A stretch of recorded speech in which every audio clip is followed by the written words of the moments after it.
तो भाई लोग का हाल बा देखी फिर जोरवा जोड़ी यानी अखिलेश कश्यप और खेसारी लाल के जोड़ी हरनवा धोई धोई दावत जो समर सिंह का गाना है स्पेशल और काफ़ी ट्रेंडिंग में और काफ़ी वायरल चल रहा है, उसको भी ये लोग नहीं छोड़े हैं। देखिए कितना अच्छा गाना समर सिंह का ओरिजिनल गाना है। और इसको ये जो चोरवा राइटर क्यों कहलाता है हमको तो पता नहीं है, क्योंकि ये जब भी कोई गाना लाता है अपने कंपनी के लिए तो ये विवाद भरा रहता है। और आप लोग बता दें कि इसका कोई स्पेशल गाना आज तक है ये नहीं, हम तो नहीं सुने, आप लोग सुने हैं तो कमेंट में लिखिएगा।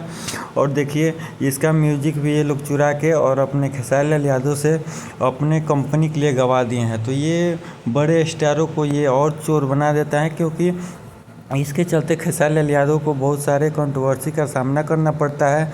और आप लोग को पता ही होगा भोजपुरी में एक नंबर जो चोर है यानी राइटर चोर है वो है अखिलेश कश्यप। जी हाँ, अखिलेश कश्यप बहुत बड़ा चोर है। जो देखिए यहाँ पे अभी सावन का मैटर इसके पास नहीं था, तो ये डायरेक्ट समर सिंह का मैटर और म्यूजिक उठा के और गवा दिया है और अपने कंपनी के लिए इसको कल रिलीज कर रहा है। तो देखिए ये बहुत बड़ा चोर है।